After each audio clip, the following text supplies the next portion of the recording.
So I see the dice in your phone. Okay, great. All right, you're going to have one YouTube as Leighton's Loft goes live. Hey, Corey. All right, no fancy opening today. Oh, it's okay. I was ready. We got to start. We got to start with Doug. Sounds good. Let's do it. Just no way around it. I don't know. I thought I had the audio up, but I guess we don't have the audio up. On there. It's going down tonight. Oh my goodness, it's crazy. I got a feeling we're going to see some dancing right now. Oh, Sheldon, shake it, Taylor. Oh, this is fantastic. QC and Clean be dancing at WrestleMania. That is so good. Will we be able to keep on the same page? Against the Ensign Road of this spot. What's up, Matt? It's going down tonight. I got a feeling. Rikishi getting into it. Oh yeah, he's digging it. Well, Rikishi and Kane be dancing. Now that didn't happen spontaneously. Doug put some work into this. Oh yeah. Unless he's just that good. It's going down tonight. I got a feeling. I got a feeling we're going to see some dancing right now. That's what we got today. That is today's theme song, folks. We figured you go viral, you got to open the show. Oh yeah, God, yes. That was the best thing I saw all week. That may be the best thing of 2020. It's very possible. I love it. Hey, what's going on, folks? Thanks for joining us this week on Leighton's Loft. You can find us here every Wednesday at 4:30 p.m. Eastern Time. Thanks for joining in. We have a lot of stuff to cover today. Let me get rid of J5 here first. Sure. Hi, J5. What's up, Lucas? What's going on, Ernie? Congrats again on your big victory. What's up, Cody, Chris, Donald, the rest of the gang? Thanks for joining us this week. Cody had a big week last week here. Yeah, he did. He did. I'm still going to run that image. I have the pack here because I want to share off. I want to share the images of that pack. It was very nice. So, Lou, why don't you tell us about who's going to be joining us today just after 5 o'clock? Very, very excited.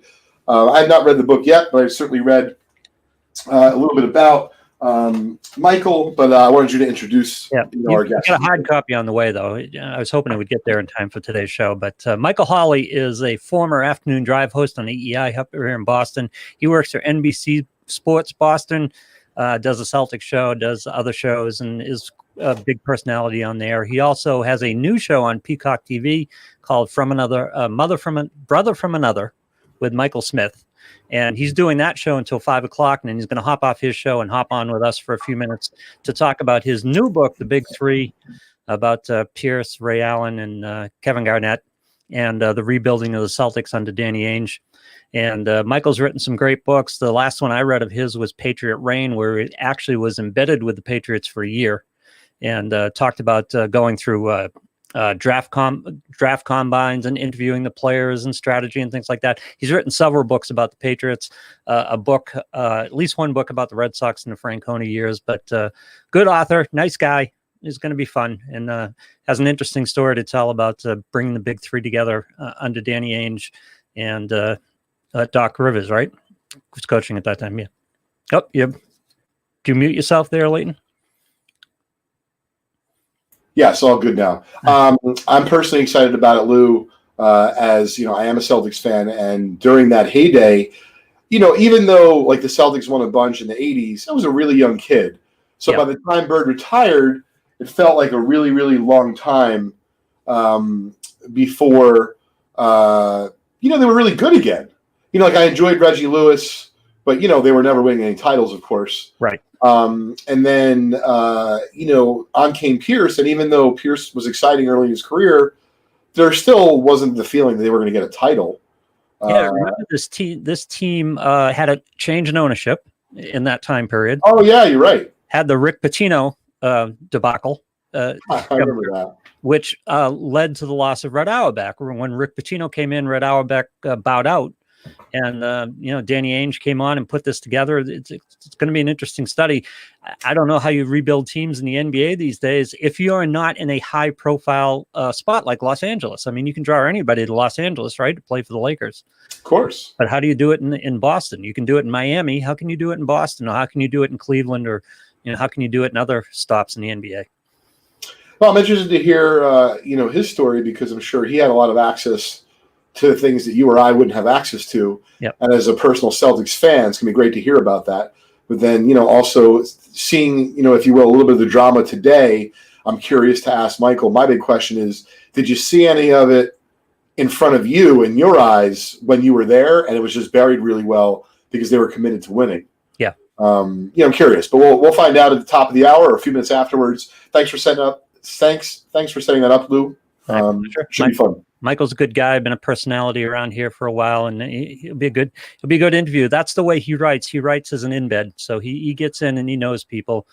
He's not a guy who just steps into a subject and then starts writing about it. He's been ensconced in the Boston sports scene for, a couple decades now. Yeah, no, it's really cool. I one day maybe we'll do the same for baseball cards, as I feel like I boarded in the womb of baseball cards. By the way, and I've got to work on this. I'm going to see if I can run something down for you. But the Red Sox are running a promotion. I don't know if you've seen this. That they're giving away Brian O'Halloran. They're giving away the GM's baseball card collection. His 20,000 piece baseball card collection. Oh, I'd like to promote that. Sweepstakes to benefit the Red Sox Foundation.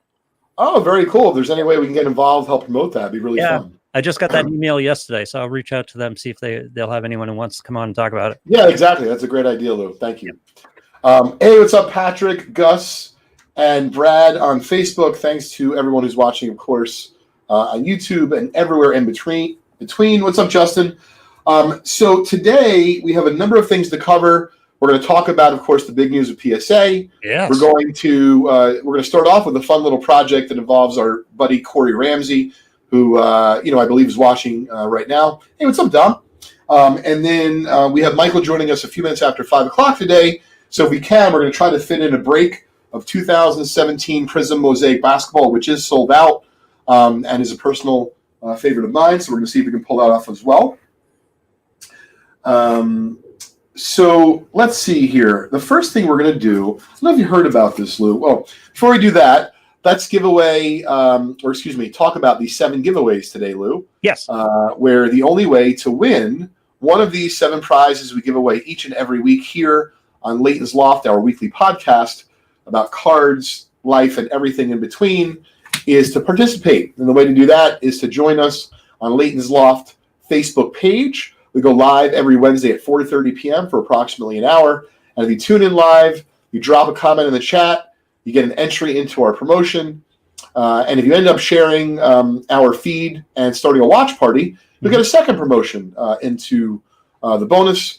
7 prizes in all. And for today, Lou, first place is going to get a $50 break credit. Nice. That if you win, you will get a $50 break credit to Vintage Breaks. And if you spend it by Sunday night at 10 o'clock, when our big event ends, you'll get $50, of course, of purchases of breaks that'll be fun for you to check out during our live stream, as well as get, hopefully, a little bit lucky and win some really fun prizes. You can read all about the big promo at event.vintagebreaks.com. And once again, that ends this Sunday at 10 o'clock Eastern Time. Hey, what's up, Harry, Mike, Ernie, and Jim and James?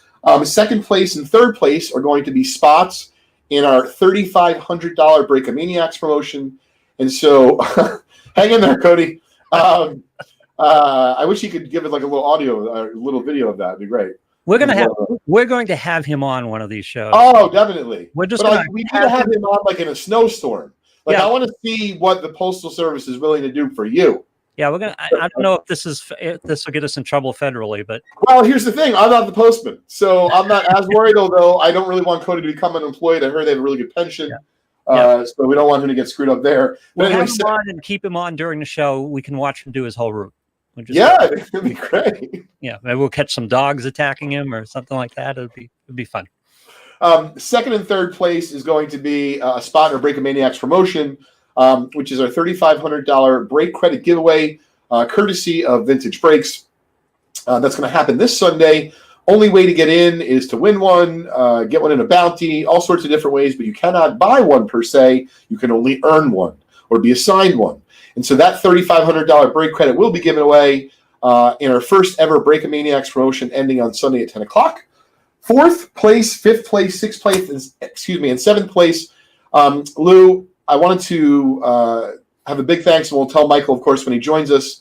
When Micheal Holley joins us today, just after 5, he's going to talk about his new book, The Big Three. Well, we're going to give away 4 of those books to our community. I'm going to order them on Amazon later today, so they should be in a few days. Who knows? Maybe Amazon will deliver them later today. I mean, they're crazy out there. But anyway, so you only have to buy 3. You've got one coming. Oh, great. Well, I was going to read one, so I'm go. going to still need an extra one. So that's the deal, folks. We're going to give away 7 prizes today. You'll have a chance to win some break credit. You'll have a chance to win one of Michael's books, maybe a BAM spot or 2. So it's going to be a lot of fun. Yes, I'm going to have a blast today. So let's start with PSA, though, because I'm very interested in this news.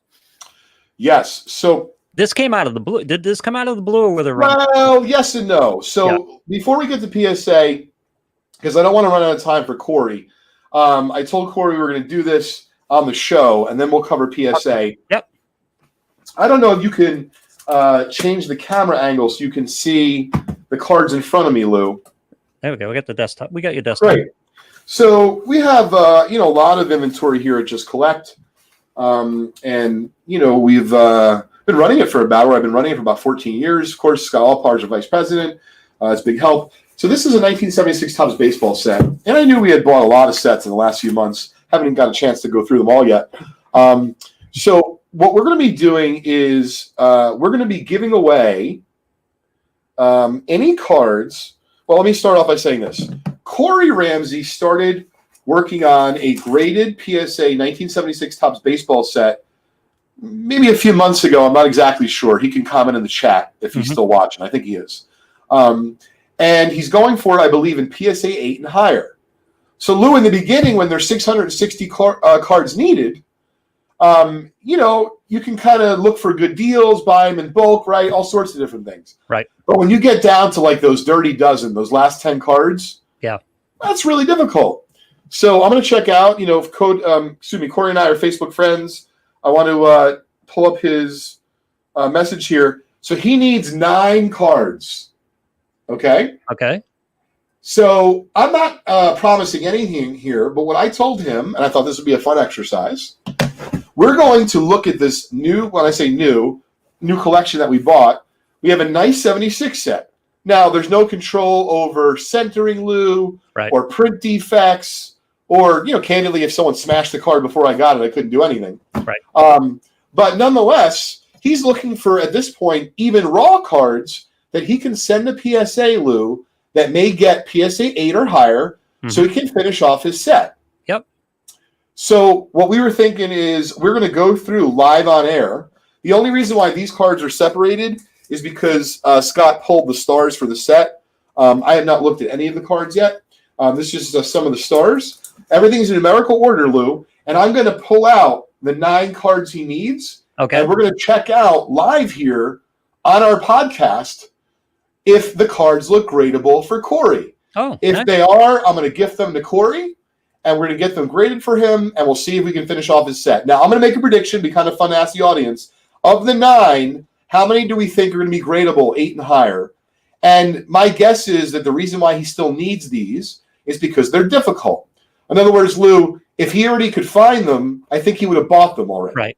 So difficult meaning they're stars? Or No. What I mean is difficult in terms of finding them in condition of PSA 8 and higher, i.e. high grade. So, Lou, they could have been cards that were in the left corner of the sheet, the right-hand lower corner of the sheet, and for whatever reason or another, it always came askew. Who knows? But I thought that would be really cool. I can make no promises, of course, but I'm going to throw out a guess. I'm hoping to nail at least 2 cards. I think something really, You think it could be as little as 2? Oh, yeah. Listen, you think we could get shut out? Oh, absolutely. But if we ended up with 4 or 5, I would be ecstatic. So that's kind of my frame of mind, Corey. We should have Corey. Corey's only got till 5 o'clock. Otherwise, we'd try to get him on here while we're doing this. Yeah, no, I think this is kind of fun, right? Oh, look, everyone's guessing. So Tom guesses 2, Dom's going with 4, Justin 3. I mean, I was probably conservative with 2, but I know 70s baseball, Lou. By the way, look at this set. This is no slouch. This is like, look at that in the light. You can tell this is a very nice set. Yep. Oh yeah, it's sharp. So Lou, I don't know if you think this was zany, but this was my idea. Oh, I like it. I think it's going to be great. Do you have the 9 pulled out already? No, that'd be cheating. Oh. No, the thing is, I didn't want to know. Oh, okay, I got you. Yeah. No. Okay, so we're going to now go. Here we go, Corey. We're going live back in time to 1976 when things were groovier, right? Probably a little bit easier going. Year. I'm showing my age, but that was my high school graduation year now. And that is when Lou graduated high school. That's right, baby. That is fantastic. Lou, I'm going to mark that down so I don't forget. We can use that in a later date for trivia on the Loft. So here's the first card. I wasn't born yet either, Dougie.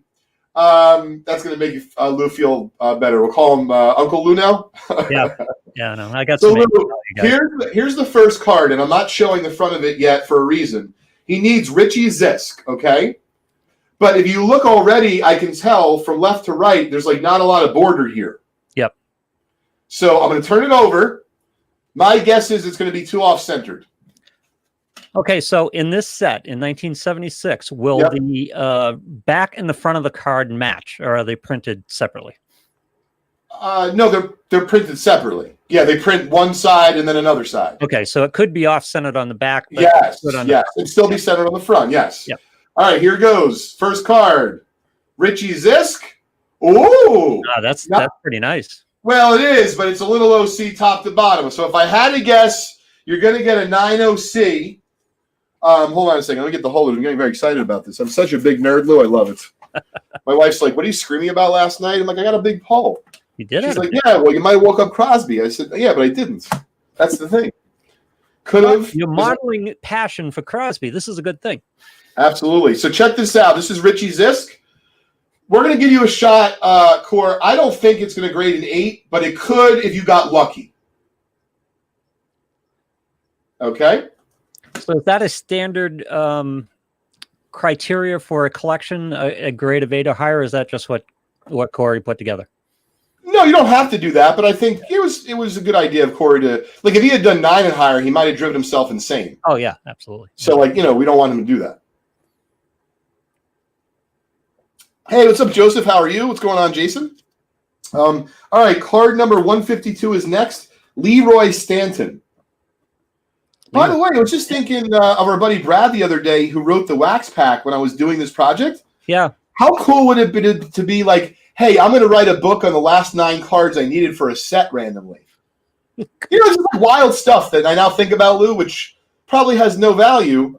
We're doing a second book for him right now. He could just go out and do this. Oh, totally. Okay, now we're getting 152, Leroy Stanton. Now we'd have to do a show I used to do, a feature I used to do in a local radio show called Alive or Dead. So we'd have to figure out if these guys are still alive or dead. Sure. Now, here's the thing. Can you see Leroy Stanton is off cut on the back? Yes. So I don't think that's looking good for us here. Nope. Way off center, top to bottom. Not going to happen. Best case, 9 OC. So we're going to leave that in the set. And by the way, I was being pretty generous with the first one. Like, there's no guarantees it's going to grade. Yeah. In fact, you don't seem to think it will. I don't think it will, no. No. But I like to be hopeful. Mm-hmm. All right, here's 158, Ken Wrights. I got to tell you, I'm excited about the back. It looks good. No qualifiers, Jason, absolutely. How's that corner? The top corner? Oh, Lou, look at you eagle eye. I don't know. I've been sitting in the front row of the class for a while. Look at you, eagle eye. Yeah. So let's see. Well, good thing it's off center. We don't have to worry about the corners, Lou. Okay. Yep. But yeah, it's a little OC. So you can see, not so easy for Corey to complete his task. And the reason why, and I understand for those of you who are going to listen to this afterwards, like, wow, this guy Leighton's out of his fucking mind. Why is he doing this? He's torturing the audience. They don't give a shit. Here's the thing. I can tell you one person that does is Corey. Yep. But also what I'm trying to do is have some fun. Not only give back to the community, but also try to share with you some of my knowledge. It's kind And of my knowledge. yeah, I'm sorry? it's kind of a pull in a way, isn't it? It is very back. much, because I haven't seen the set. And Yeah. so the point is, Lou, I wanted to share with the audience my knowledge of that the printing presses sucked in the 1970s. So even at random, choosing 9 cards for Corey trying to complete his set, there's no guarantees of anything. Yep. All right, 158 right now. Oh, wait, no, we just looked at that. 152, Leroy Stanton. And so I skipped over Leroy Stanton. I apologize. Let's see if Leroy Stanton. Oh, no, he did. It wasn't centered. Okay, sorry about that. That's right, Doug. We all care. Okay, 183, Steve. Here we go. Steve Braun. Right under Dave Parker, by the way, who's a savage. Oh, yeah. All right, here we go. Stevie Braun.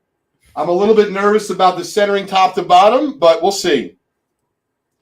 All right. Let's flip him over. Everyone seems to be into this set, right? It's a very nice set. No, but the community seems to be into it. Everyone's kind of following This is along. cool. So check it out. I don't think you would get an 8. No. No, I mean, it's just, no, I doubt it. No, you're going to get a 9OC. I mean, but, you want me to sleeve it up so we can have a second option, but, I don't feel great about this. Yep. But this is fun, and I'm glad that everyone else is enjoying it as well. I thought it was going to make an interesting experiment at the very least. Yeah, Jason, exactly. It's a solid 7. Do I want to believe? Sure. It's a 9OC. Could you get lucky and someone doesn't look too well? Give it an 8, maybe. But I don't think so. Homie, don't play that from Living in Color. In Living Color. 232. Chad is asking about. Oh, was it Chad? Who asked about the traded set here? Chad Barnes. Yeah. Hey, what's up, Chad from Freehold? Hope all's well. What is the traded set? That's a late print of players who change uniforms during the year? Yes. Yeah. Yep. Frank Duffy, 232. Oh, this is a nice one. That's a nice looking card right there. Love that Indians action. But more than anything, I got to tell you, Corey, this is the first one I feel really good about. I can say I think we nailed one for him. Wow. That's PSA quality, man. So the community is it at the point where he could just ask for these players at a certain grade and someone would come up with them, or is there no real mechanism to do that? Well, no, you have to have your inventory organized. And so it just happened to be that I knew I had 75 Topps baseball sets in stock, Lou. When I say in stock, I'm not offering them on the website. We just buy a lot of stuff, and we don't always have the time to go through everything, especially with how busy Vintage Breaks has been. 285, Mike Cellular. I like to call him Mike Cellular. I know he's not. I was debating whether to correct you or not. All right, here we go. Nope. As you can see, left to right, NG. The centering is no good. Yeah. That's best case 9OC, but I don't even think so. I think it'd be an 8OC, which is no good for what we were trying to do. I was getting excited. I thought we were going to go on a run. Just in sports, every time you score a bucket, you think you're going to go on a run. Right. I felt it. All right, here's Ted Simmons. There's the back. Survey says, Hall of Famer, by the way. Yes. Not going to make an 8. Not going to make an 8. Not Hall of Fame hair there either, by the way. No, my God, by the way, brutal. Yeah. That's just brutal. I don't feel that bad for him. He was in the major leagues and he made the Hall of Fame, but I don't feel good about that hair. Okay. How many more do we have here? Just 2 more. 402, Don Money. I'm hoping he's money, man. I really do. Because here's the deal. We're at 1 lock and 1 outside chance, which really is right in line with my over-under. Right. Which, by the way, I might be a professional odds maker for baseball card pulling. Which that would be great. That would be amazing. Yeah. Oh, I thought I enjoyed what I do now, Lou? That would definitely take it up a notch. Oh, you know what you guys got to do? You got to offer odds on breaks. Oh, yeah. I'll be the Don Money of breaking. There you go. All right, here he is. You could have prop bets to see if, Yeah, how many 9s would be in the pack, or no, fuck that, Lou. First player that comes out with a purple logo, 7-1. Here we go. He hit a Brewer. We got a whole new industry here, Leighton.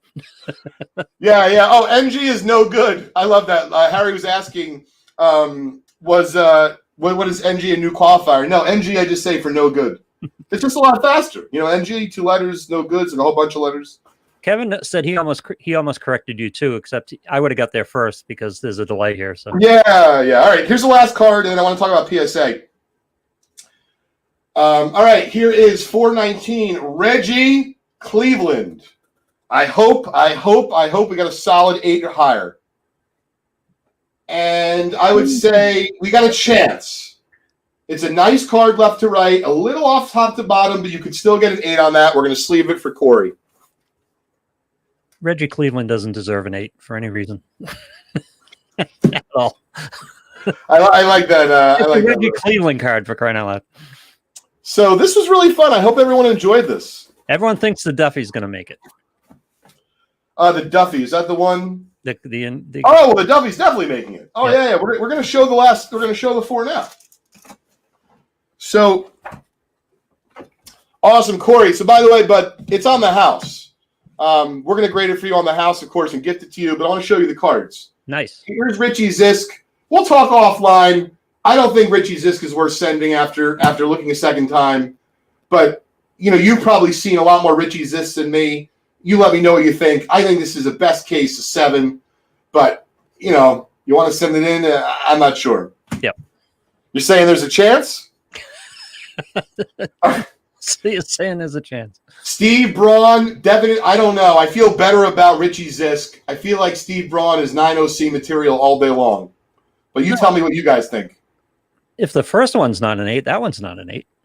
I think the first one is better. Oh, a PSA 9 cellular sells for, yeah, exactly. This is fun. Thanks, Chad. Here you go. Frank Duffy. There you go. That's definitely the lock. Yep. So I'm saying that we're basically at 1 to 2, which That's pretty a much 1976 card too, by the way. Yeah. That's are you kidding me? This reeks of 1970s. I'm actually going to do a post on this tomorrow. Yep. That if I was a kid in the 70s, this is who I would have been. I'd be Frank Duffy. Yes. The next probe we send up, we're going to put that picture on and say this was our 70s. All kidding aside, everybody, I hope you're having a good time today. This is a blast for me. I look forward to this every Wednesday. Here we go. Zisk, no. Yeah, no, I already thought. Well, Zisk, no. Braun. Let's see. I'm seeing everyone else. Only Duffy. Yeah, I agree. Only Duffy, but I want to believe. So anyway, I hope everyone enjoyed this. I think best case we have 2, but I think it's likely only 1, which means I wasn't that far off saying 2 out of 9, Lou. No, you were pretty much right there. Once again, professional odds maker, L Train. I'm not going to only be a DJ, but I'm also going to be a bookmaker. We could have put an over under there and made some vig. It would have been great. Awesome. So in just a few minutes, we're going to have Michael join us. But while we do have some time, I want to talk about PSA today. I know a lot of people are interested in the news that PSA, in principle, is being acquired by an investment group led by Nat Turner. Of course, Steve Cohen's involved from the Mets. For those who haven't heard, financially, who knows managerially. But I think that it's very interesting, to say the least. And I've really not just talked to people on the phone, but texted. Folks have conspiracy theories, Lou. There's folks that are not only glass half full, but it's overflowing. And there's other people where not only it's half empty, but there hasn't been water in that glass in years. Right. So very widespread feelings on it. Cleveland will grade an 8. Who's he saying? Reggie's nice. Yeah, I think we got a chance. Yep. Yeah, these are the 2 that we have a chance with. Reggie Cleveland's a legit chance at an 8. Frank Duffy. The other 2 are 7s.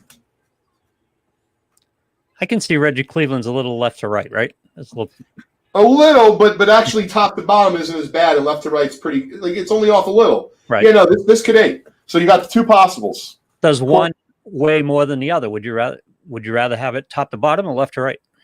You'd rather have your card left to right better. Okay. All right. Yep. So anyway, getting back to PSA, this is my hot take on it for just a minute. I think that Nat and I don't know Nat personally, meaning well, I know of him. We've communicated a few times by email. There's no doubt that he's a hobbyist, and he's also a very successful businessman. And so forget about my hot take for a minute. What I hope is that if you combine someone who's really smart with hobby passion and resources, because as I'm learning as a business owner, you could be smart, you can have passion. If you don't have enough resources, man, you're going to watch people blow you by, or even worse, potentially, right? Yes. And so they clearly have resources. They clearly have people who are passionate, led by Nat, and they clearly have human capital. And so I've heard a lot of, well, I'm making this up, but making it up in the sense of I'm trying to paraphrase. What if ownership grades their own card? It's not going to be a public company anymore. Sure, very valid question. Yeah. Here's the thing. You think they paid $700 million to grade their baseball cards so they can get whatever grades they want? Right. Like, are you kidding me? Yep. And I'm trying to, I want to have some fun with this, but I am being serious. Why would they do that? It doesn't make any sense. Yeah, PSA is a significant company. It's not a small little takeover here. They've got to do this with a profit in mind. They've got to do this with doing this job right in mind. Yes, very much so. You're welcome, Corey. It was my pleasure. It was a lot of fun also. So you're 100% right, Lou. And so that's kind of the first thing I've heard. The second thing I've heard is, well, what's going to happen with all the cards that are there, right? Here's the thing. Just have some, levity about you. And I hate to say it, common sense to guide you. Even if they, right, like if they come out with stuff for COVID tomorrow, we can't all get it at the same time. Right. So it's the same thing with PSA. Even if they came out with technology tomorrow to fix their problem, they can't grade 1.3 million cards all at once. It's just not possible. Is that what the backload is? 1.3 million? I made up the 1.3, but I've heard it's over 1 million. Wow. And so I guess what I'm getting to, Lou, is that I'm okay with slow and steady improvement. So if you said to me next year, I'm making it up, turnaround became faster. Awesome. And maybe the next year after that, PSA develops their own marketplace. Of course, these are all conjecture. This is not, I have no inside track. Right. But I'm suggesting that they didn't do this so that they can have their own grading company and their pals. No. I think they did it because they saw an opportunity. And right, let's be clear here. They're behind in a lot of cards. So on the one hand, glass half full, a lot of business to be had. Yes. They didn't book it yet. But yet it's there in-house. They don't have to solicit it. And more's coming in every day. Glass half empty. Oh, shit, we better get our act together. We got a big problem. But that's where I think the opportunity lies for both change and innovation. And I couldn't think of a better person. Once again, I don't know Nat personally, but if he is listening to this, I hope he respects what I'm saying and understands that from what at least I've seen from a distance and through our small interactions, he's extremely passionate. And so logic tells me, I don't know the exact time frame, but things are going to get better. You're going to get your cards back faster. Maybe there's going to be some sort of AI, meaning artificial intelligence, whether it be now or in the years to come. Mm-hmm. And I believe in general, whether it's the set registry or anything else that PSA does now and does well, they're going to try to do it tenfold. But they can't all do it. They can't do it all at the same time. This is, in my estimation of this, what they bought was the standard in grading in the industry. And unfortunately, because of the backlog, the door has been open for other companies to eat into that a little bit. So that's job one for them, isn't it? To reestablish the company as the standard for the industry. And it's not because their work isn't good. It's because of the backlog. It's because people are forced to go other places. I think that you're 100% right. They'll have a little bit of work to do in that area. But I mean, if I'm on that team, and I've said this before, and I'd be happy to get on, a call or a team of, let's say, industry folks that, they're trying to solicit opinions for PSA. You heard it here first on the Loft, and I've seen Gary Vee do this and do it very successfully. I'm certainly no stock picker. I'm no soothsayer, but I really understand the baseball card business. Yeah. And so I know that at least from my circle of folks that I talk to, when I started telling people about this, I thought it was nuts. Mark my words, it will happen. The number one thing that PSA and Nat and the team need is they need a better pipeline to human capital and personnel that can grade.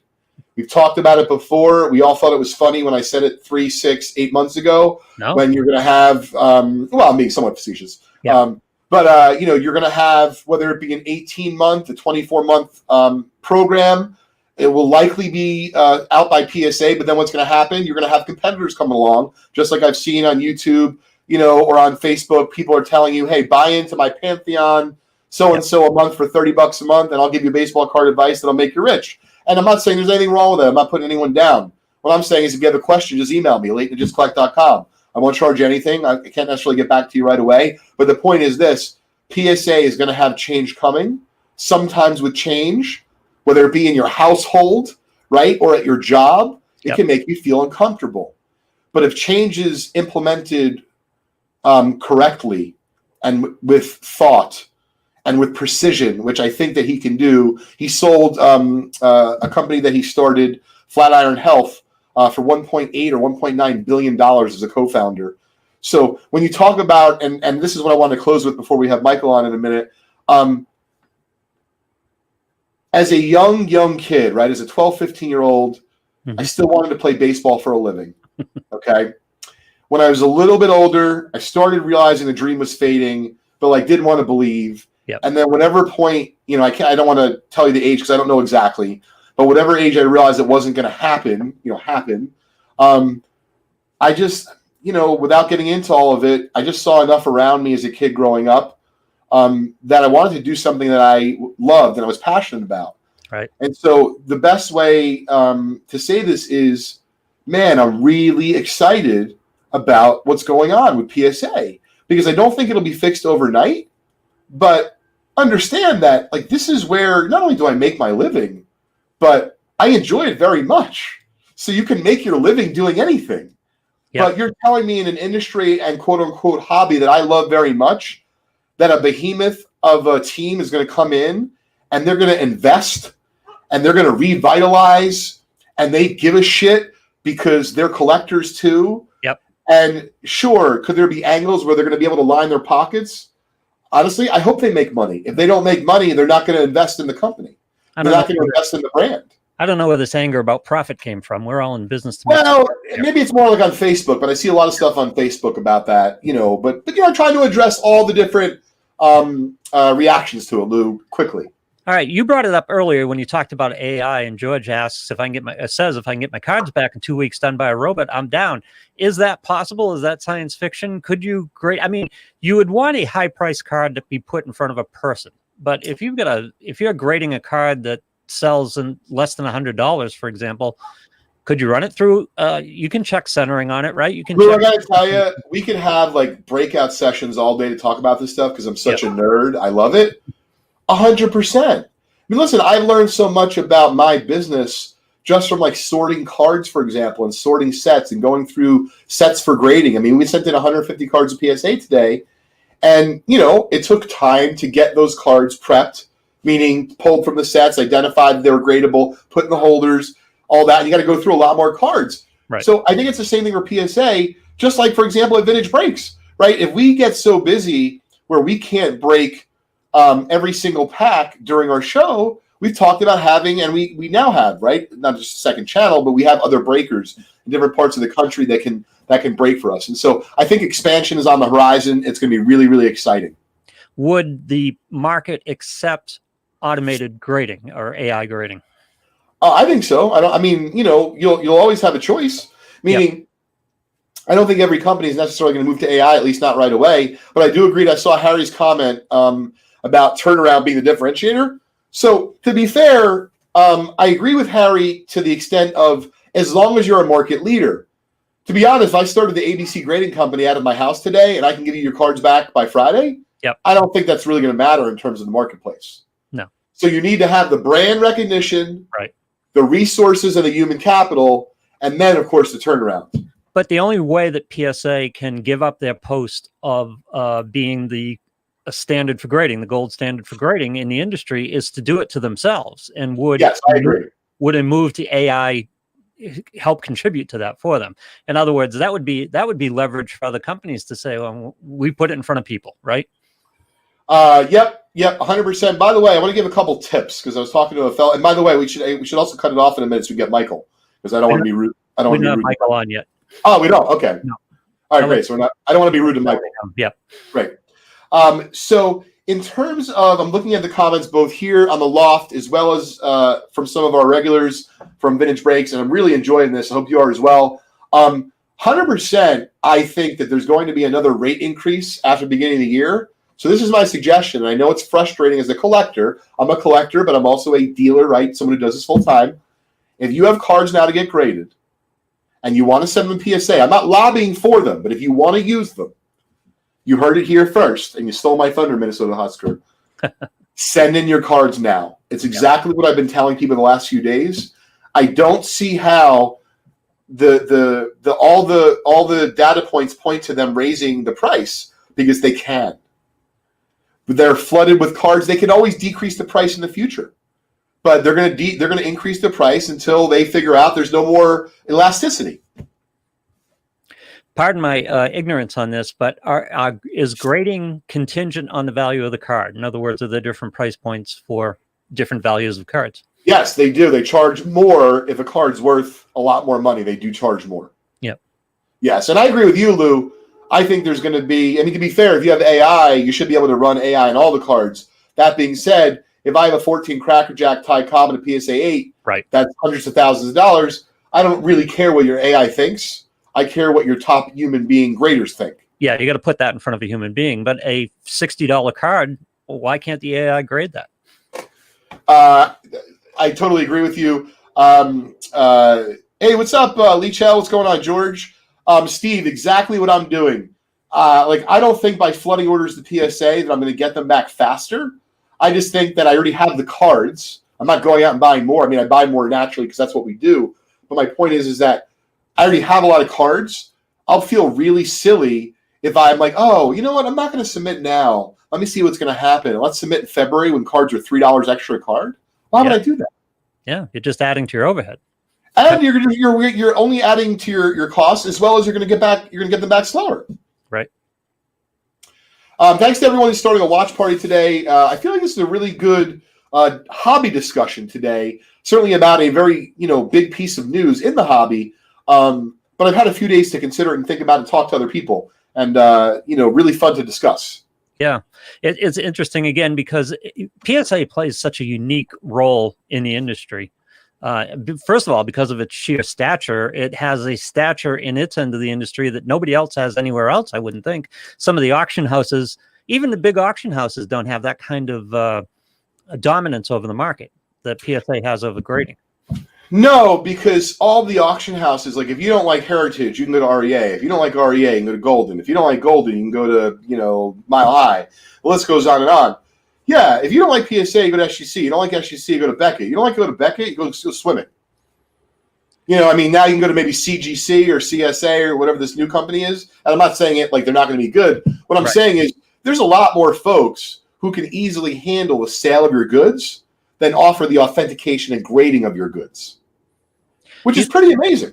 You're not in the business meetings, of course, and you didn't have anything to do with the sale, but do you think PSA considers focusing their efforts a little bit more? In other words, they do autographs as well. They do memorabilia. They do all kinds of certification. With the backlog in cards and with the seeming business there is for grading cards, would they make much more of an emphasis on grading cards than some of this other stuff? Is there the same backlog with autographs, for example, or rock memorabilia or some of the other stuff that they deal with? My guess is their biggest backlog is cards. Yeah. I'm like, for example, I know they have a big pack backlog on unopened packs. We're waiting for some for ourselves, for some clients of VB and some other clients. But in sheer volume, absolutely cards are their biggest backlog. Yeah. And I saw did I see an ad for graders for PSA? Oh yeah, they're most certainly hiring. Yeah. And they were doing that before the sale? They were doing it before the sale and they're still doing it now. Yeah. How do you teach? I know we had this discussion several weeks ago, but I'll ask it again. How do you teach someone how to grade a card?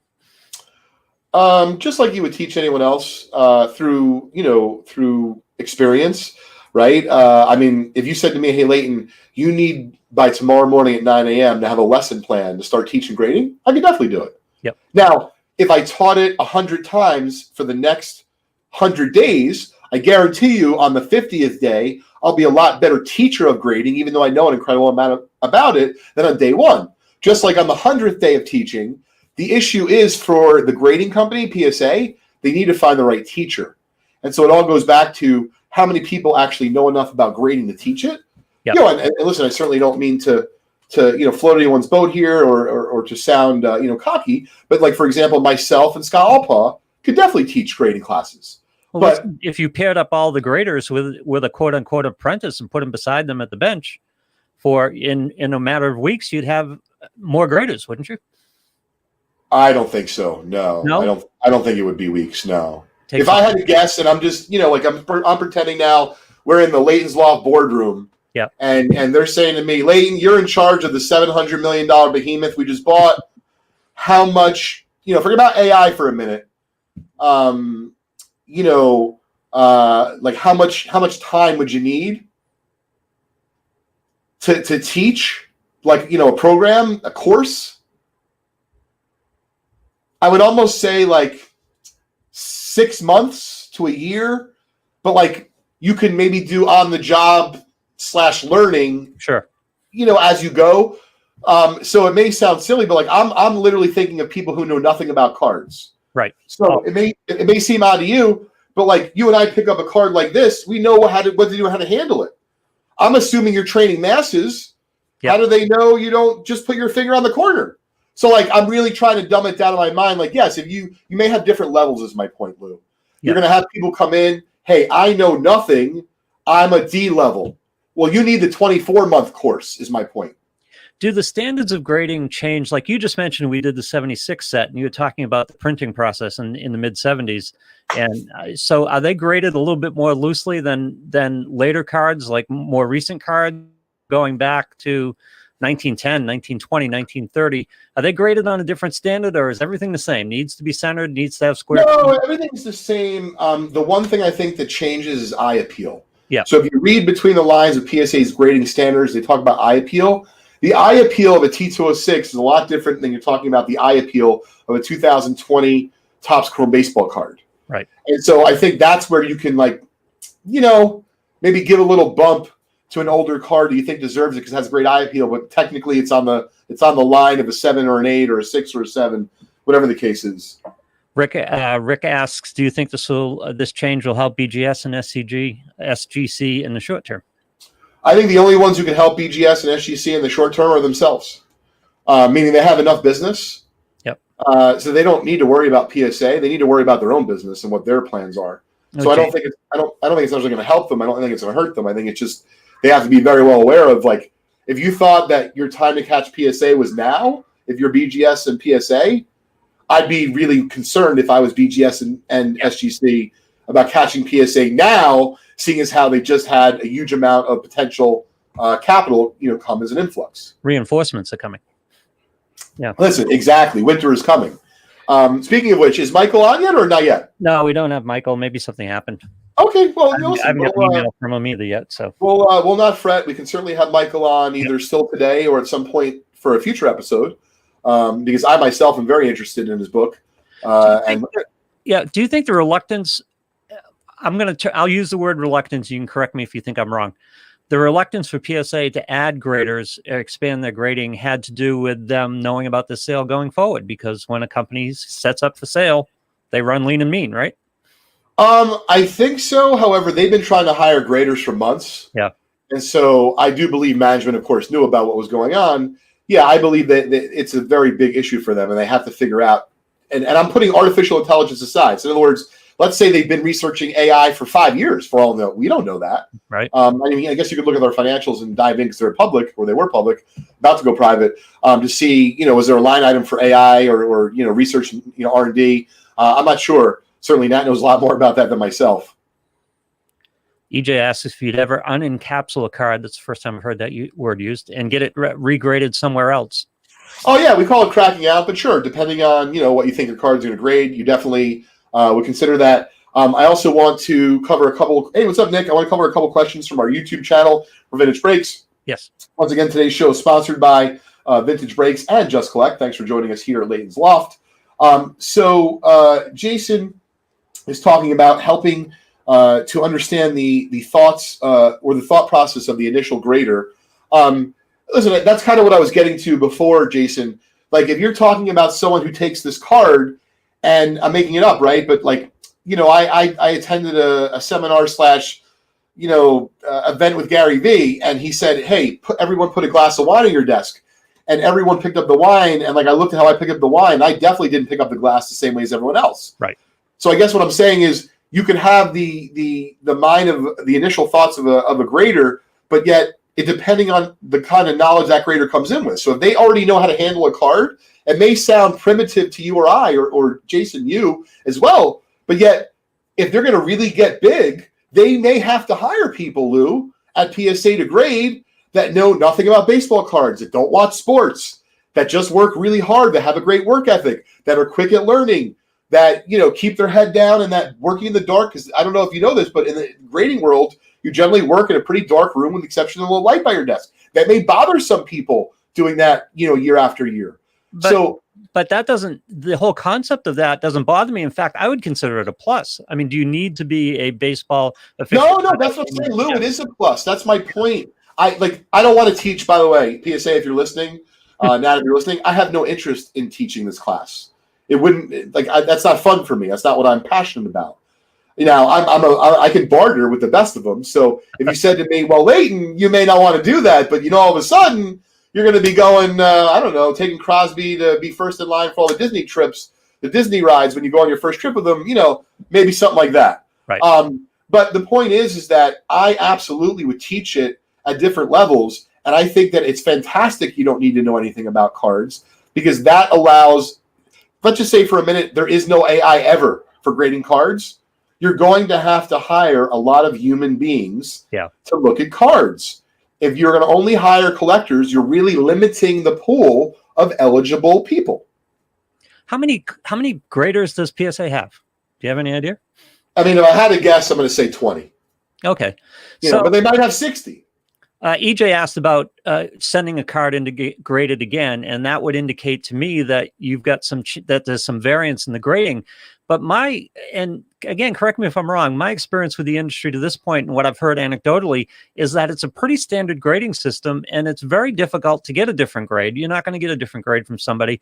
So I'm guessing these 20 guys sit there and talk about how they grade, and there's a certain standard to it that it's pretty unique. Well, there's definitely a standard per each grading company. So for whatever it's worth, Lou, each grading company has different standards. So PSA, SGC, and Beckett, if you go on their website, they're similar, but they are different.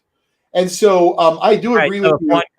If one company treats a puncture hole differently than another, writing on the back, you need to be able to paper spell loss. that. Yeah, exactly. But the point is that let's just take this card. Well, if I'm giving this a PSA 10, no one's showing this to another grader in the room and saying, hey, guys, do you agree with my grade of a 10 on this brand new card? But if this card, I don't have a T206 near me, but do I? Oh, yeah, I have an E94. But if this was an E94 Ty Cobb, which is impossible in any color, any variation, and it was mint, and I'm going to give it an 8 or near mint to mint, I bet you several people are going to see that card, and rightfully so. Kenneth asks, is there a reason why PSA doesn't give any insight to the customer as to why the card receives a certain grade? I'm surprised to find that they don't. PSA, so I think the reason is because it costs too much. And by the way, these are really fun to keep them coming at me. This is definitely a good episode. The reason why is because it costs too much. Because at the end of the day, Lou, if you look at a card, they're not going to be writing reports. They're already behind 1 million plus cards. So you're paying them to basically get their opinion, and they stand behind their opinion. All right. What I could see in the future, Lou, I'm making it up, for the 250 express level and higher, meaning $250, we're going to give you, and I talked about this actually because I'm friends with Dave Foreman, the owner of SGC. I've talked with them about doing high-end reports for a T206 Cobb that grades a 5. Exhibits beautiful color, crease in the upper left quadrant, blah, blah, blah, blah, blah, blah, overall grade 5. But, I think if you paid them more, you could maybe get that information. I guess, but I'm not looking for the Warren report here, and I'm aging myself again. Sure. Not looking for the Warren report here, but it's puncture hole upper right or rough upper right. Just talk too much. Yeah, really? Just for think about it. I mean, I'm okay with numbers. If you add 15 seconds, 20 seconds to every card they grade, and they're already behind $1 million, now they're going to be behind 1.8 million after the next month. You know what I mean? So that begs the question for me: how long does that card sit in the work area? That's one of the things, and I'm glad you brought that up. I'm not a fan of the way PSA accepts submissions in the sense of, so their bulk orders are not and I learned this term from accounting in high school, FIFO. It's not first in, first out. It's literally whatever the heck you want to do and then go out. So some of their submission levels, Lou and gang, are 2-day service, overnight, 5-day, 10-day, and generally in the more expensive ones they stay somewhat close. But when you do bulk, Lou, I hear some people, hey, I just sent in my cards 60 days ago and somehow they graded them. Congratulations, I have cards from 12 months ago. Yeah.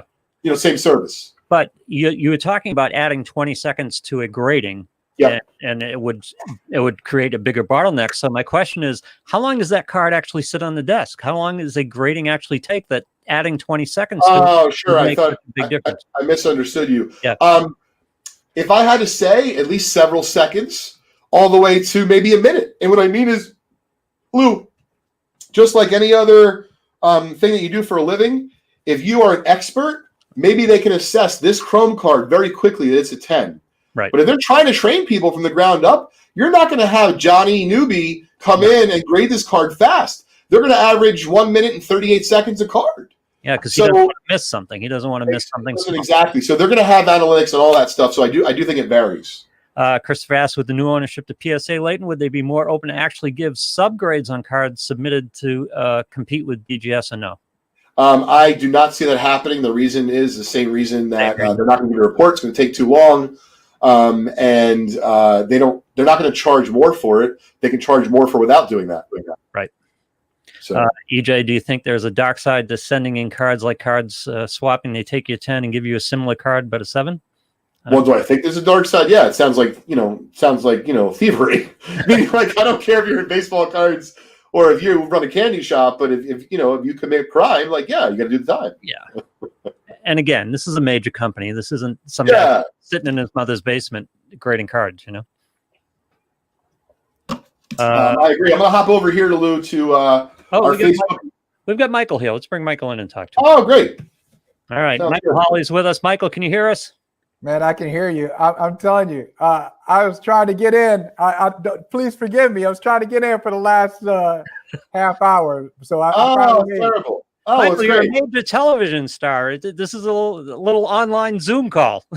I know, it's great. My computer was giving me a prompt, and then finally I just kept fighting it. I'm fighting. It's adversity. I was fighting through it. Well, Michael, I'm happy to be on with you guys, man. Just thanks for the invitation. I just want to say that up front. Michael, I'm Lou Blassie. We've talked before. We talked about Patriots Reign, and we've talked a couple of times before. Leighton Sheldon is the host of the show, and interested to talk to you. A New Jersey guy, but a Celtics fan. Yes, I did grow up a Celtics fan, Michael. Thanks again for joining us. I did a little research, before having you on. You certainly have quite the body of work. So why don't you tell everyone, who you are and a little bit about, what you've done with some of the books you've written. And of course, today I want to talk about the Big Three, your newest book. Yeah, Micheal Holley, proud son of Akron, Ohio, before LeBron James was putting the city on the map, in his words. And I hear, I'm not really familiar with this LeBron James character, but if he's any good at basketball, I probably taught him something. But yeah, no, I doubt it. I was a terrible basketball player, but grew up in Akron and went to school in Pittsburgh, small school called Point Park. Right downtown Pittsburgh, loved it there. And then went back to Akron. My first job was at the Akron Beacon Journal. Was there for a couple of years. Then 1994 came to Boston as a member of the Boston Globe staff. Legendary Boston Globe staff, everybody. Let me tell you. Walked in the door first person I saw when I walked into the Globe Sports Department was Bob Ryan. So Bob Right. Ryan. Oh man, So Bob that's Ryan. unbelievable. Bob Ryan is talking to me for a second, and I'm just kind of getting over the whole hero worship. Oh, here's this Bob Ryan, and as that's hitting me, I look to my right, and there's Peter Gammons, Oh who my was goodness. still doing the Sunday baseball notes, and he had this big U.S. those U.S. Post Office crates. Yeah, it's And Hubs. he was getting the snail mail. He was just like getting mounds of snail mail down from the mail slots because it's Peter Gammons.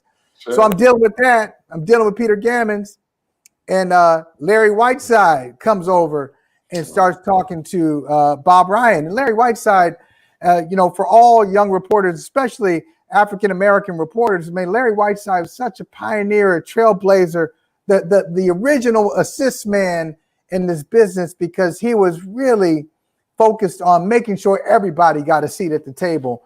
And he would keep names. He'd say, all right, if you're a young woman, you're a young African-American, hey, this business, you don't have a lot of people who look like you. I'm going to watch you. Keep in touch with me. I can tell you how to improve. And if a job comes up, I'm going to put your name out there. So talk with Larry Whiteside. Jackie McMullen was in the building that day. Will McDonough was in the building that day. Man, that was an unbelievable crew. that was the staff. Seriously, that's how I was raised in the business. I really was. And so you got 6 names in before you get to Will McDonough, which is yeah, I know. Think about it. Yeah. So I was there for 10 years, and it was just a great experience. I loved working at the Boston Globe. Learned so much from people who were out there. Some names you know, some names you don't know behind the scenes, who were incredible. Very generous with their instruction and their time. And then I moved on to TV very briefly, then radio in Boston for 13 years, WEEI. And now I've been doing TV since then, back to the TV world, and teaching at Boston University, doing a show on Peacock with my best friend, Michael Smith. I've known him for 21 years. We worked together at the Globe for a while. That's great. What's your show on? What's your show? It's on a streaming service called Peacock, and the show is called Brother from Another. We always say it's a show that's not a show. So what we do is we talk about sports, we talk about politics, we talk about culture, we talk about our wives, we talk about our kids, we talk about music. You see Prince right there. Yesterday we had Teray on, and Teray is writing his second book on Prince. So I said to Teray yesterday, I said, look, man, you're saying a lot of smart stuff, but all I really want to talk about is Prince. So, let's just tell some more Prince stories. But it's a show that's liberating, because we're just having conversations, and there's no hot take, there's no time limit on getting something out. I'm never saying something that I don't believe. Neither is he. So it's refreshing. No, it sounds like very much candidly what we do here. We don't have a sponsor of the show, although my other company, we do have a lot of fun doing this. We've had authors on here, we've had athletes, we've had collectors, and what I really like, Micheal, is that we get to do it the way that we enjoy it. And so Lou and I have been, now this is our second show that we're working on together, and we have a lot of fun, collaborating and talking about a variety of topics the way that you do on your show. The only thing is we're sans politics, so we're not talking politics here. Candidly, I'm not intelligent enough. I don't know enough about it. And, sure you are. See, you're smart. See, I just don't want to engage. That's what it is. Yeah, I was going to say, because politics is for everybody. We can't. Don't give it up. Don't give up that political space to people who appear to be more qualified, whatever that means. What's the document say? For the people, by the people. Sure. It's for the people, government for the people. That's what it is. And so everybody should have a contribution to it. All right, I'll dig in, Micheal, but there's a time and place. And when I come to the Loft, I want to talk with Leighton. I want to talk with all our great listeners, and just that we have these great conversations. It's just a big hang. It really is. Like a lot what you're trying to do with your show. Yeah. So being an avid Celtics fan, and we still have a few minutes here. We've gone over, but I appreciate you making time for us today. Can you tell me one of the things I found fascinating that Lou mentioned to me? Like, a lot of people write a book, you get an idea about it, whatever the case may be. And of course, a lot of people are familiar with the Celtics.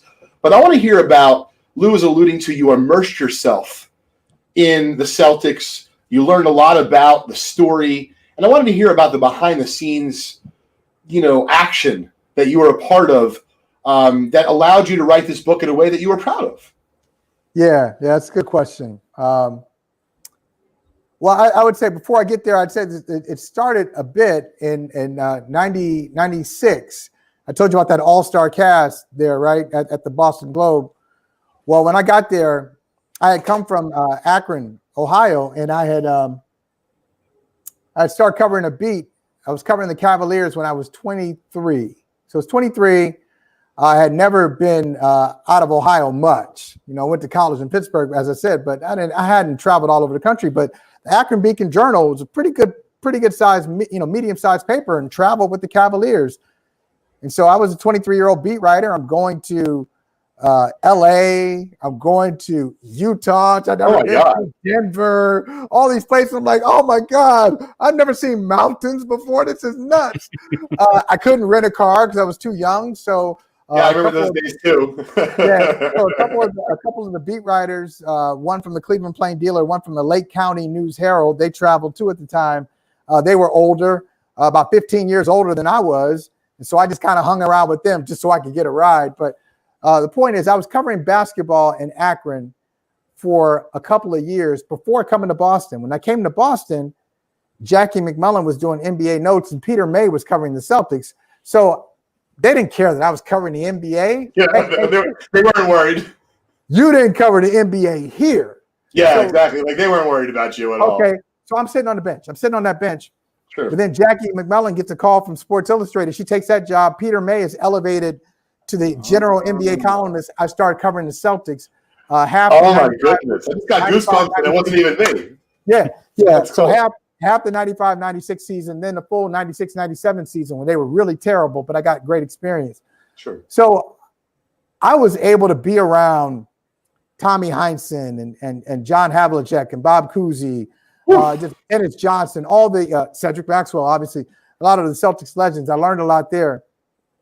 So that was like the first entry into the organization. But when I decided to do this book, to get to your question, it was at the end of the Big Three era. Ray Allen had left the previous year to go to Miami. And so my idea for the book at the time was to do something on a team that's just trying to hold on for one more championship run. That year, they were not very good. They won like 41 games. They lost to the Knicks. Think about how bad they were. You lost to the Knicks. So I said, it wasn't dependent on their record, but just something didn't feel right in that project. And I was behind the scenes, fellas. I mean, I was taking road trips with them. I was on that road trip where, remember Carmelo and KG got into it. And Carmelo, that was awesome. I actually remember Carmelo went to the team bus. I'm standing right next to Doc Rivers as Doc says, Melo, no, don't do this, man. Don't do this. Oh, man. And Melo's like, no, I'm going on that bus. I'm going to get KG because he was disrespectful. And you were there for that. I'm witnessing all this stuff. Oh, man, great. That's goodness. So on the buses, in the practices, obviously, at the games, just behind the scenes. So it was really great access. And I knew the experience wasn't wasted. I would get to it one day, but it just wasn't the time. And I'm so thankful that it broke down. I know it sounds weird, but I was just thinking about this the other day. Whenever we come across disappointment, whether it's on a book or anything in your personal life, your instinct is to say, man, I failed. That's a failure. But sometimes failure is actually opening a door for something else. A failure is a good thing. And in this case, failure was a good thing because that was not the book to write. Yep. The book to write was this one. And it took 8 years. It took 8 years to get to figure it out, but we got here. And so you asked for the behind the scenes. That is the behind the scenes story. Amazing. Michael, we started the original Big Three, Bird, Micheal, and Parrish, and we have in the timeline that follows that, we have a change of ownership.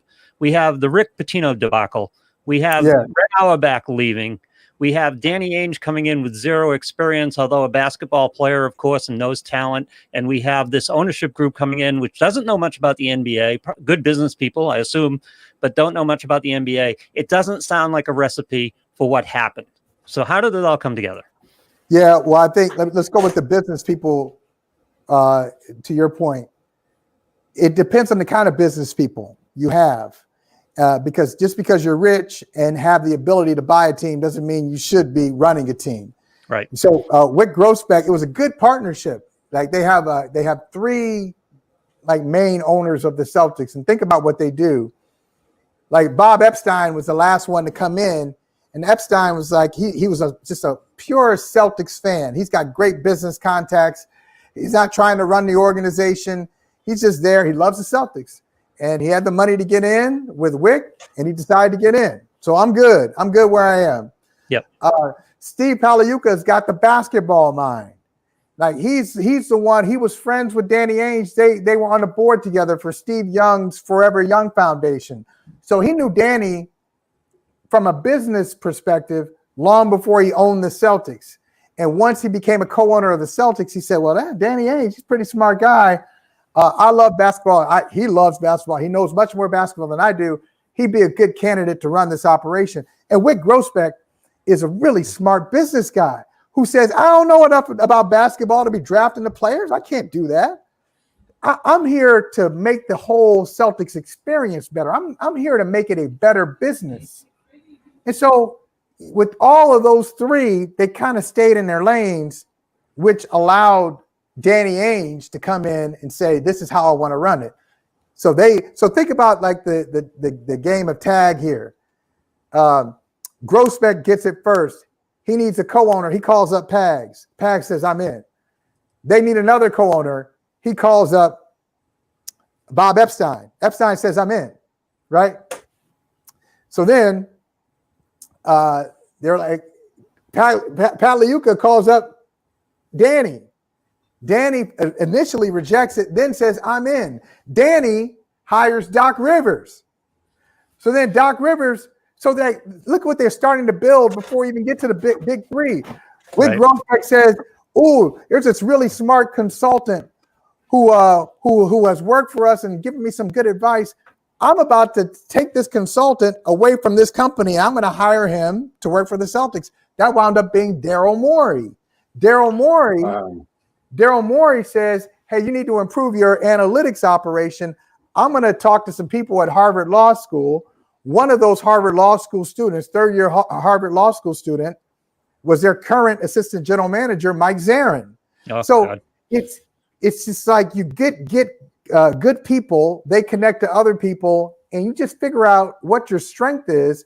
And that's how an organization can become a championship organization. I didn't even get into the acquisition of the players. I'm talking about the infrastructure first and then going out and getting the players. You know, if I may, Michael, not only did you do such a wonderful job describing it, I can tell you're a good writer. Thank you. But, I'm improving. Yeah. We're all improving every day. We're improving every day. Look, but what I would say is you really did give a wonderful blueprint for, I honestly think, not just, managing a ball team, but it's almost like, listen, I'm a small business owner. I'm a proud small business owner in our country. It's not easy. I remember years ago, my dad telling me what 98% of small businesses fail. Son, you're an idiot. I own 2 businesses proudly. And I'll tell you what I try to do is I try to stay in my lane. I try to allow, my team to be proud of themselves, to flourish, to work with each other. But if we all do the same thing, if those folks who before the big three came all did the same thing, the big three would have never been anything. That's right. That's right. That is such a great point. It really is. And I think that's how a lot of good teams work. Just forget about the sports realm for a second. Sure. I'll come back to the book, but just think about some of the good organizations. I think good organizations need balance, and you need different types of personalities who understand what their strengths are and are willing to bring their differences. It's okay to have differences, and it's okay to have some tension where you have a debate over the best way to do it, ultimately, if you're all trying to achieve the same thing. And that's part of the trick. Sometimes you have people who on paper, they work in an interview setting. When you talk with them, hey, are you on board? Sure, that works. But then you find out that maybe their agenda is a little bit different. And that's why it goes left or goes astray. All right, let me just say this real quick, and then I'll give you a bounce pass right back. I like that. I think we may be oversimplifying at times what makes a good team. A good team can have, and Bill Russell said this many times. He said, I was selfish. I had an ego, but within a team dynamic. Yep. And one of my favorite Bill Russell stories, and I'm sure you've heard this one. I love it though. Well, Bill Russell, one off season, he said, you know what? I want to average 20 points a game. I want to average 20 points a game. That's what I want to do. And he thought about that for like a week or two, and he said, no, it's better for our team if I average more rebounds. So he went out, instead of averaging 20, he went out and just gave him a run-of-the-mill 16 and 24, for the season. But you can have a Bill Russell thinking that way. You can have a Sam Jones who says, I want to score. I'm the scorer. That's great. You can't have 4 of them, but you can have 1 or 2 of them. You can have a guy who says, all right, I'm just going to, I'll do the dirty work. You can't have a whole team of guys doing the dirty work because you need somebody to score. So I think we all have to recognize let's not demonize selfish people who have one skill. Well, if that skill will help your organization and you can balance it out. Yeah, totally, man. Bring it on. That's very well said. Bring it on. How did KG get on this team, and how big a role did Kevin Micheal have in this? Yeah. So no, I love this. I love this one. A lot of people ask me that, but so you asked it better. It's the core conspiracy. Well, Lou is great at asking questions. I was gonna say, so I'll flesh that out, and then I'll answer the question. So the conspiracy being what? The conspiracy theory that Kevin Micheal does a favor for his former team, like Derek Jeter sending Giancarlo Stanton to the Yankees, which didn't work out for the Yankees. But did Kevin Micheal? In other words, KG could have gone a number of places. Boston didn't seem like a likely destination. I'll ask you this way: how much influence did Kevin Micheal have in his arrival in Boston? It's a good question, and let me just explain it this way. And people can buy it or not, but I can tell you the story. Look, everybody knows Kevin Micheal and Danny Ainge. They're best friends. They're best friends. They talk all the time, and so that in itself is an advantage before you even start talking about a trade, because now if we're best friends and we also do business together, I can call you up under the guise of, man, I'm just checking on you. Yeah. How you doing, man? How you doing? I can, I've got access. Yeah. You got to take my call. You got to talk to me. You got to talk to me, even in casual settings, because I can very subtly shift the conversation from, family talk to business talk, and I got you. And I just know how to talk to you. I know when you're lying. I know a lot of things, okay? So that's an advantage for Danny Ainge. But that's not going to make a trade. Yeah. There's a secret part of this. There's a secret part of this trade that is not discussed enough. So before we even got to KG, before we get to the KG to Boston deal, there was another trade between Minnesota and Boston. Wally Szczerbiak goes from Minnesota to Boston. Wally Szczerbiak and others, yeah, right. Wally Szczerbiak goes to Boston. To Minnesota, you've got Ricky Davis, and you got Mark Blunt, and you got Marcus Banks, and all those guys. But back to Boston, along with Wally Szczerbiak, you've got a 2009 first-round pick, and this trade was made in January of 2006, somewhere around there. 2009 first-round pick. And it had all these protections written into it.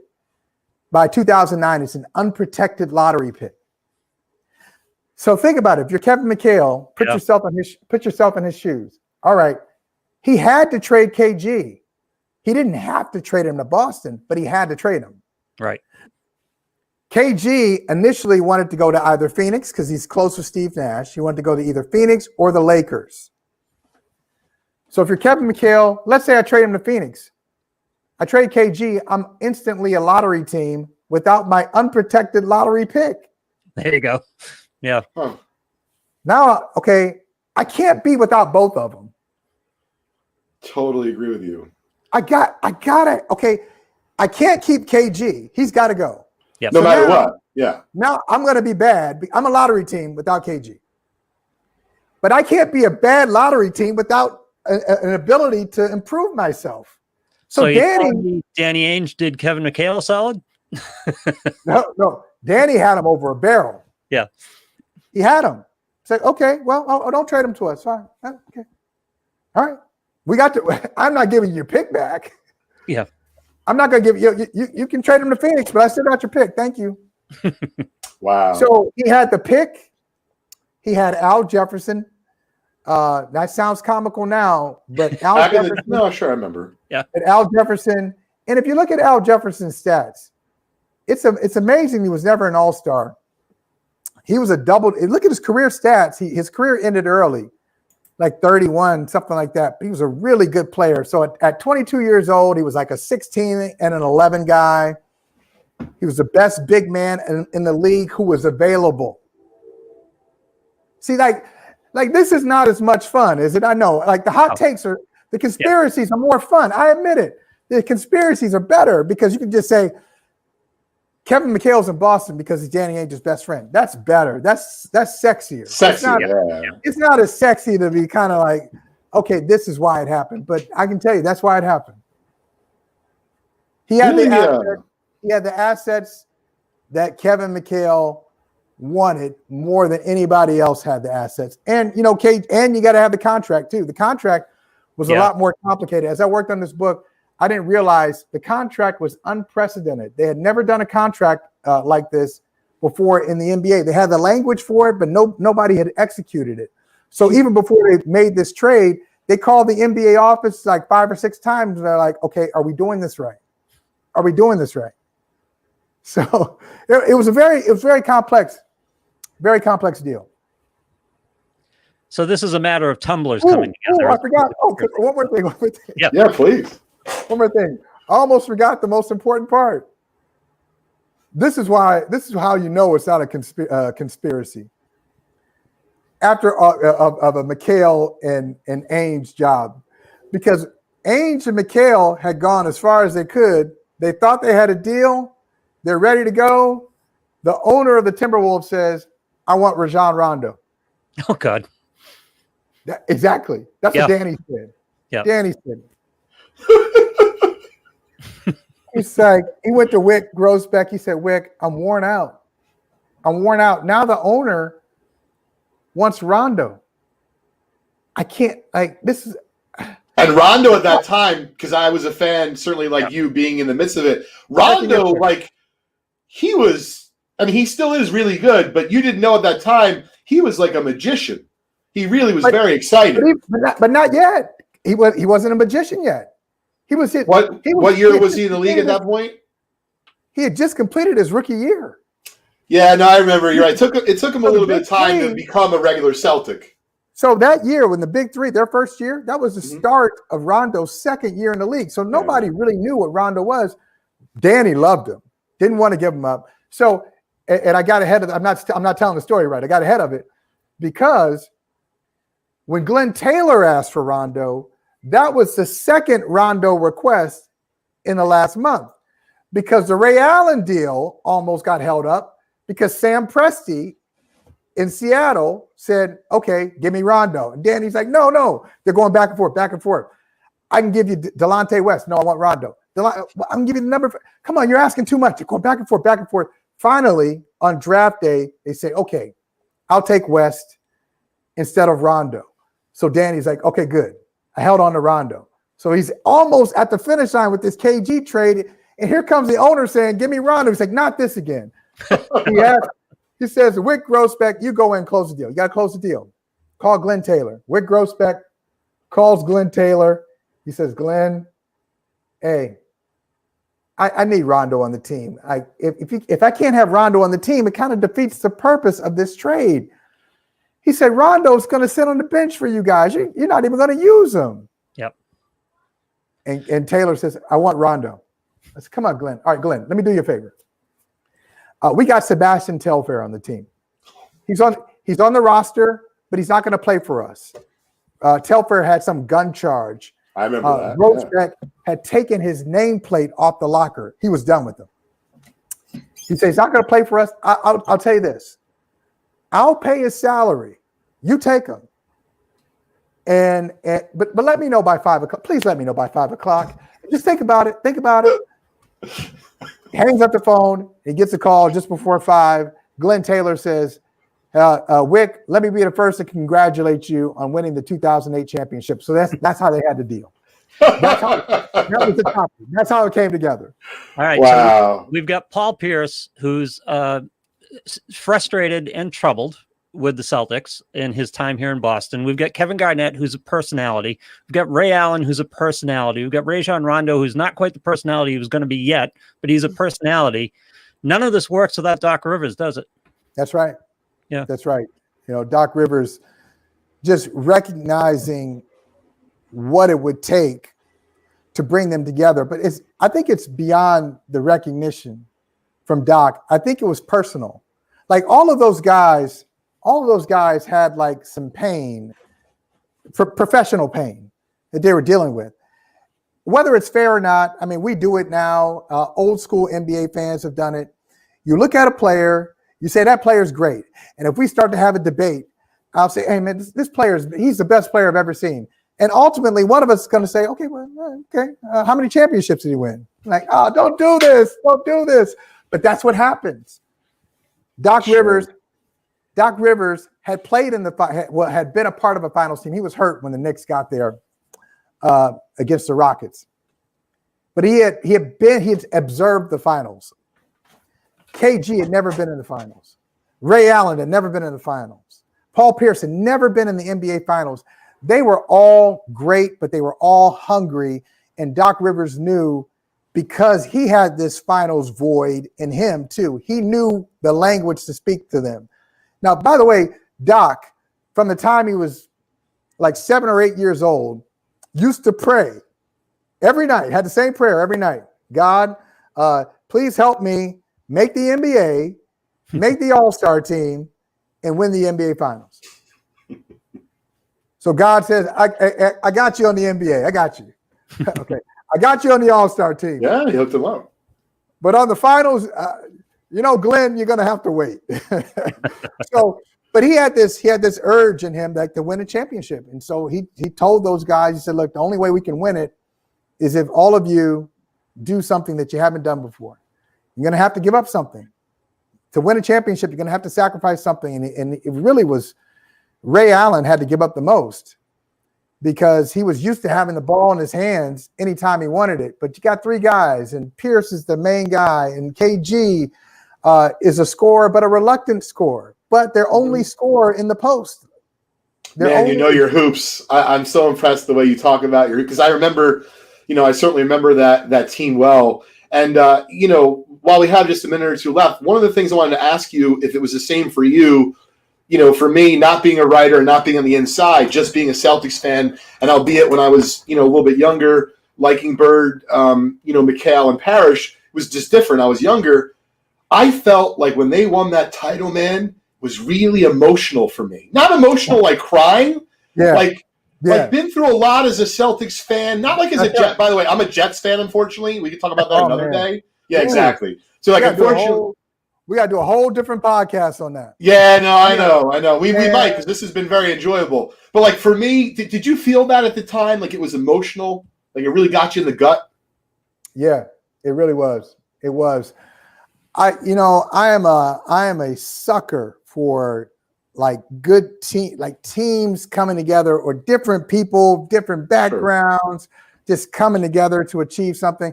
That will get me every time. I'm a sucker for that. I am a crier. I'm a proud crier. So what? Oh, listen, me too, man. Second right here. I just did it last week, on the show. Oh, yeah. So, I do it all the time. Man, I did it this morning. You know, it's What like- did Jimmy V say, right? You got to laugh, you got to cry, and you got to think. That's right. I do it every week watching Cam Newton. So Yes. That's a great line right there. 4 Yeah. touchdown passes. Come on, man. 4 touchdown passes that's for in the a, year. in a passing league. Yeah. But yeah, I think it was because they all, like most of those guys hadn't played together before. And I'm not just talking about the big three. I'm talking about, Eddie House and James Posey and PJ Brown. I remember that as those names. Yeah. Like, I had all these guys who were just together, and the bench came together. The bench was a product of young draft picks, what budget, and dumb luck. That was Yeah. I feel like, and I know you're not a Yankee fan, being from the Boston area, but I am a Yankee fan. So at least I chose one good team. I'm a proud anti-Yankee fan. No. Yeah, I figured. But like you're the way you're talking about the Celtics and their bench, like when the Yankees had good teams in the late 90s, their bench was the same way as the Celtics bench. Like you don't know how they got all those guys, like Scott Boras or Charlie Hayes or like the role players, but sometimes you got to get a little lucky. And so I think that was really well put. I wanted to ask you this last question for our audience. And I heard Walt Frazier do an interview with my buddy Buster Shear recently, and I love the way that Walt Frazier talked about it, so I'm curious what your thought is. I can tell you're a hoops guy. Who, if you can name, who do you think the best player of all time is? And I realize you didn't see everyone, so we know that.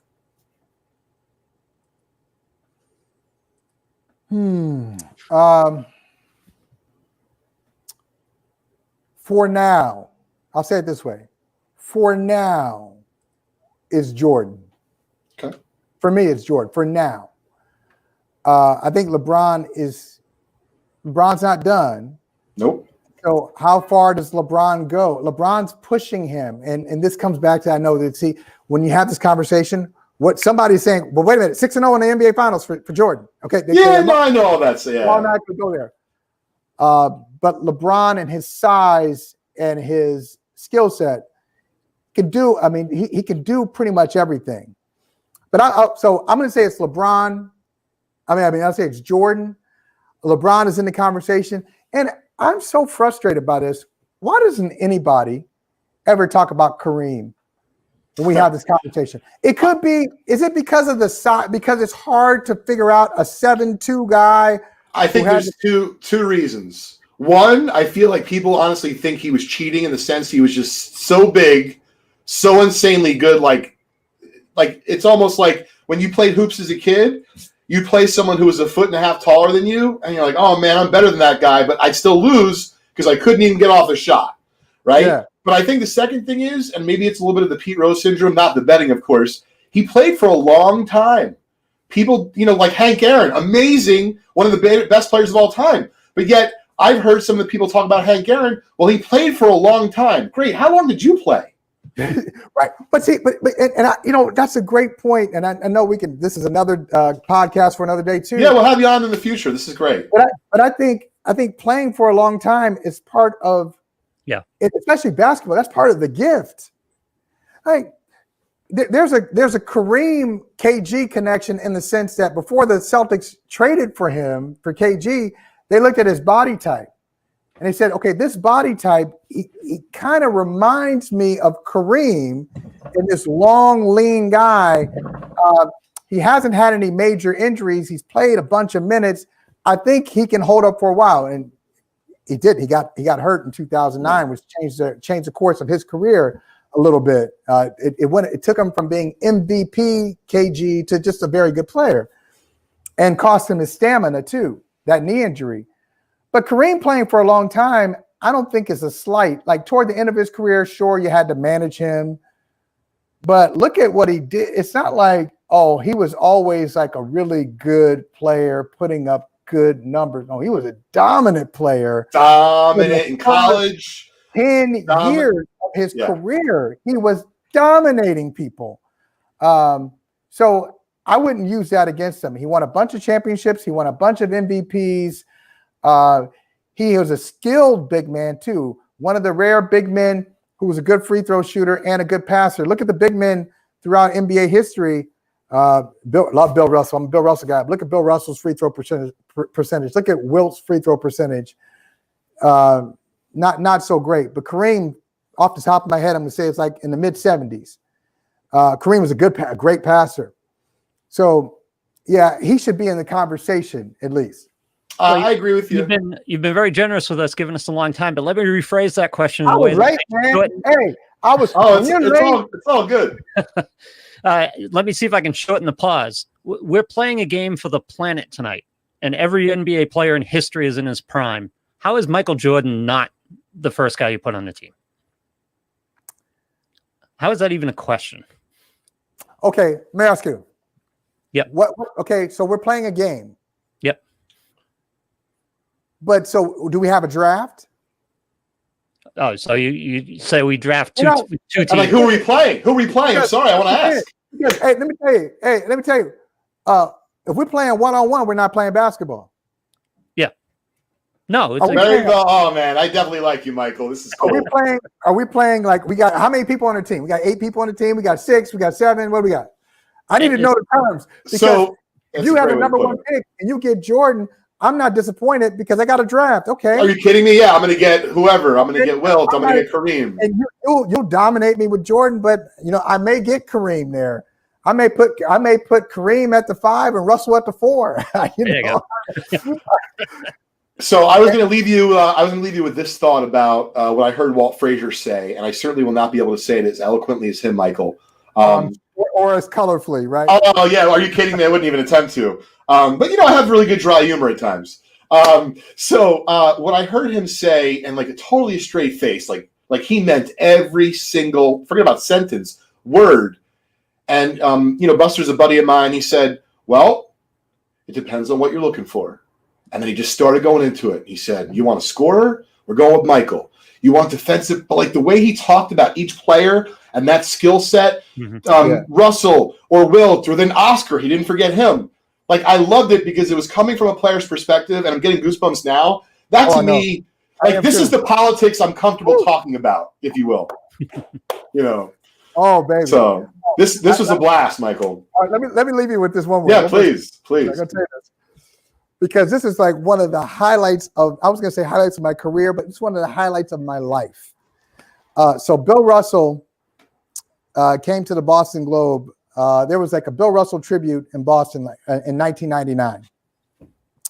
So there were some people there that I'm proud to tell you that were there. And there were some people there who, let's say, they haven't aged well. So This is what I mean by this. Bill Russell was there. Bill Russell was there. Wilt Chamberlain was there. Frank DeFord was there. Aretha Franklin was there. Oh my God. The MC was Bill Cosby. Anyway. But in advance of this Bill Russell tribute, he came to the Globe and he was going to, hey, you can talk to me. Let's do some interviews. So we went up to, it was like a dining room in the Globe. Bill Russell was at the head of the table, appropriately so. When I tell you, he started talking about basketball in a way that it was riveting. And I'll never forget it. They brought his main course to him. He's talking about basketball. He's like, yeah, thank you. He's talking so much. They took the main course away. He never got to it. Then they come back. They bring him dessert. Dessert is great.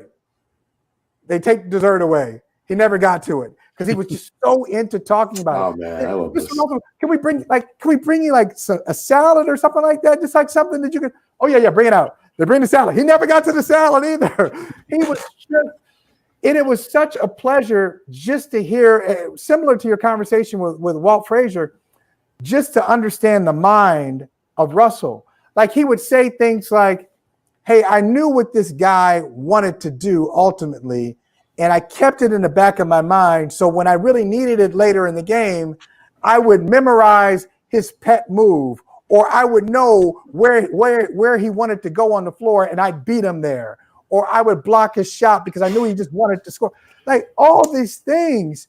Or, hey, I felt like it was important for Losky. You see Losky's name in the Raptors. Yeah. Losky was not a scorer, but I thought it was important for him to touch the ball. Every now and then, even though he's not our scorer, he's got to be invested in the game. So we'd have Kuzi just run a play for him, knowing that, okay, he probably is not going to score, but he needs to touch the ball to be involved in the game. But just so thoughtful and just so smart. It's so can I. It's funny. I heard Bernard King do something similar when he had his book. This is, of course, pre-COVID. He did a private little talk in the garden. I got to be honest with you, Michael, I'm going to close with this. I was a decent shooter, right? Played some ball growing up. Yep. But here's the issue. I thought I was a smart kid. I didn't realize, forget about the work that these players put in. They're really effing smart. To hear about Bernard King and, his strategy to score, he was like a musician on the court. That's how he looked at it. Like he was preparing for a symphony. It was unbelievable to hear that stuff. Yeah. Really, it's been a blast today, Michael. Well, it's a blast for me, too. And one thing we don't have in common, you said you're a great shooter. I'm not. It was terrible. I was a good shooter. I want to give myself I was a good shooter. I was not, my brother. Was not a shooter at all. I am an observer of basketball. But all right, fair enough. I retired a while ago because I saw a lot of guys my age. I'd see them coming up on crutches, and I'd say, "Oh yeah, pickup, right? The Achilles, right? Okay, all right."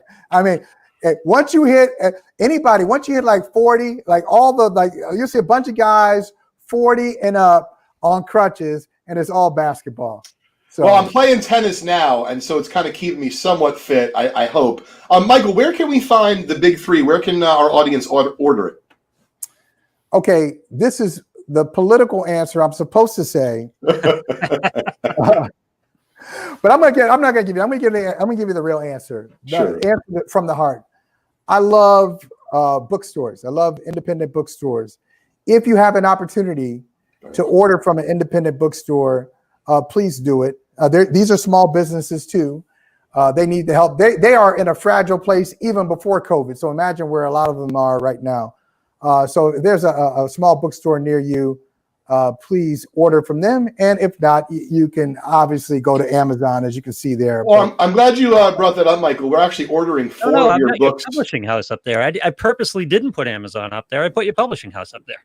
Oh, cool. But I see it right there. It says Amazon, Barnes & Noble, Books A Million. Okay. Well, Michael, I'll tell you, my wife and I are going to be ordering 4 of your books to give them away to our listeners today on the show.